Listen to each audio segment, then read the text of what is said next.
Aujourd'hui, je vais vous parler de quelque chose de très important. Vraiment, ça me fait mal. Ça me fait mal de voir tout ça. Ça me fait mal de voir tout ça.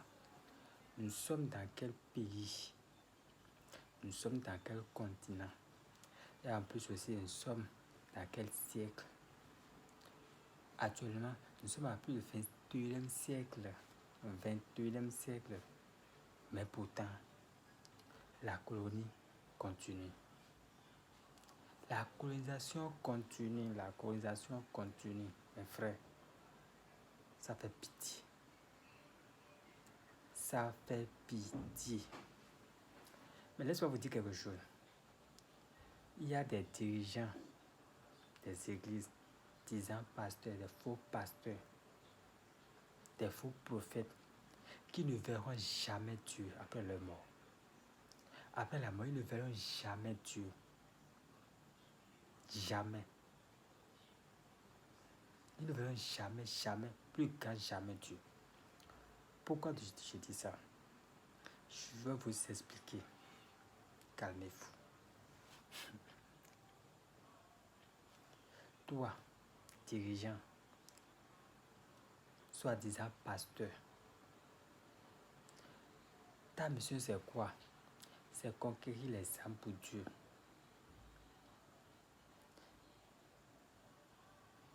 Ça, c'est ton travail. Mais toi, qui devais diriger les fidèles, toi, qui devais donner à mes disciples, mes frères, fais ci, fais ça. Et en plus aussi, les trucs bizarres comme ça, c'est en Afrique qu'on trouve ça. C'est seulement en Afrique qu'on trouve ça. Ça fait mal. Ça fait très très mal. Je vais vous expliquer. Un jeune homme qui a ambition de servir Dieu. C'est bon, aller à l'église c'est bon, prier c'est bon. Mais laisser tout dans la main de Dieu. Il faut que les dirigeants des églises, pasteurs, soit prophètes, nous disent la vérité à leurs fidèles. Toi, un jeune homme, vient dans ton église et tu lui dis, mon fils, Dieu m'a dit. Et en plus aussi, il utilise le nom de Dieu pour faire des bêtises. C'est pas sérieux. Dieu m'a dit que tu dois le servir. C'est pas mal. C'est très bon. Mais tu dois laisser tout ce que tu as de faire, de servir Dieu seulement. Et en servant Dieu, tout ce que tu veux, tu vas te donner.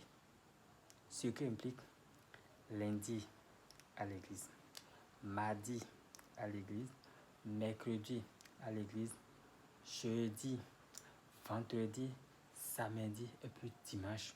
Tout le temps, c'est à l'église. Prier seulement.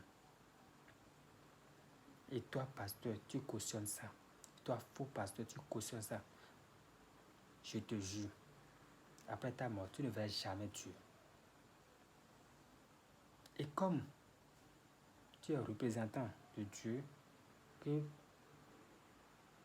presque il y a des fidèles imbéciles, j'allais dire, qui ne croient même pas, qui n'est pas intelligent, ils croient à ça. Ils croient à ça. Ils laissent tout. Ils laissent leur travail, leur boulot, leur job, pour dire seulement, je viens aller à l'église. Mon pasteur m'a dit, mon prophète m'a dit de servir Dieu seulement. Et que tout ce que je veux, tu vas me donner. Tu as menti. La galère va te tuer. La galère là, ça va te tuer. Dieu ne descend jamais pour te donner quelque chose. Dieu ne descend jamais pour te donner quelque chose. Ça là, tu as menti. Il fut un temps, j'avais regardé une émission à la télé et LMTV, point d'accord. Et même scénario. Le gars aussi à l'école, il est brillant, il travaille bien. C'est un orphelin de père. Et c'est sa maman qui s'occupe de lui. C'est sa maman qui s'occupe de lui. Après bac, soi-disant pasteur, je ne sais quoi, ou bien prophète, lui a dit que Dieu lui a montré de lui servir, de faire son travail. Et puis c'est fini. Tout le reste là, Dieu va lui donner. Tout le reste, Dieu va lui donner. Et comme imbécile, lui aussi, il ne réfléchit pas, il est d'accord. Il a laissé les études pour servir Dieu. Il a laissé les études pour acheter un microphone ou bien petit haut-parleur pour rester dans les rues pour prêcher la parole de Dieu. Mais arrêtez. C'est pas sérieux. Une seule prière. Je dis bien une seule prière que tu dois faire pour aller dormir. C'est de demander à Dieu de te protéger contre les malheurs, contre les mauvais ennemis, contre les ennemis. Et puis c'est fini.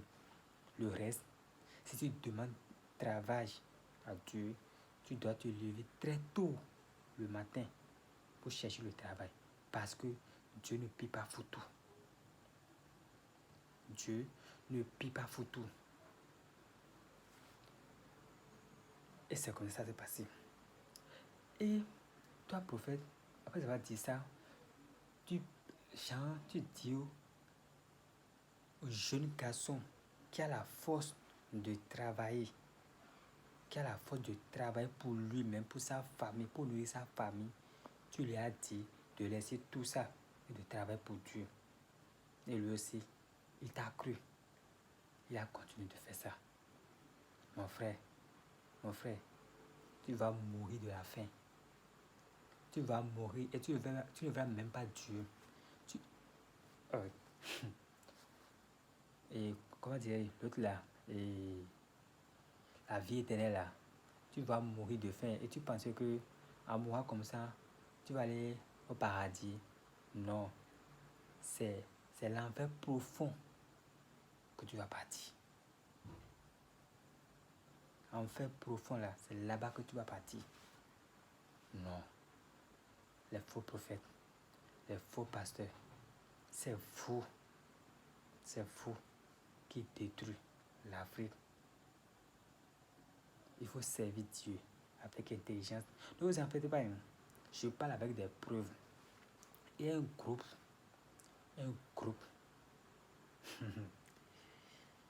peut-être dans les jours à venir, je vais vous filmer et vous montrer ça.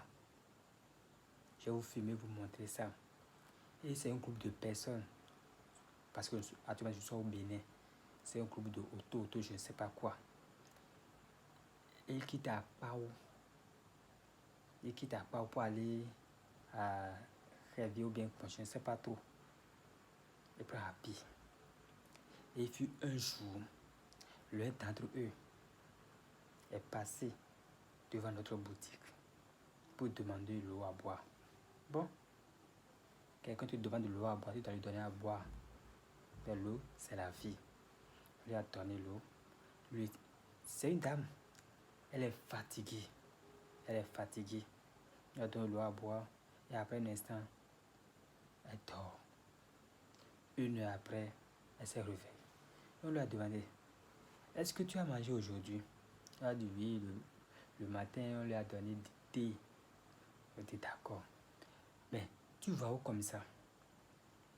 Il nous a dit, allez prêcher à la parole de Dieu. Ce qui est bon, allez prêcher à la parole de Dieu. Tu fais quoi dans la vie? Il a dit qu'il ne fait rien. Parce que le soi-disant pasteur lui a dit de travailler pour Dieu seulement, de laisser leur travail, de laisser tout et travailler pour Dieu. Et tout ce qu'elle veut, Dieu va lui donner. Pourquoi? Pourquoi vous faites ça? Pourquoi vous faites ça? Dieu vous voit. Hein? Dieu vous voit.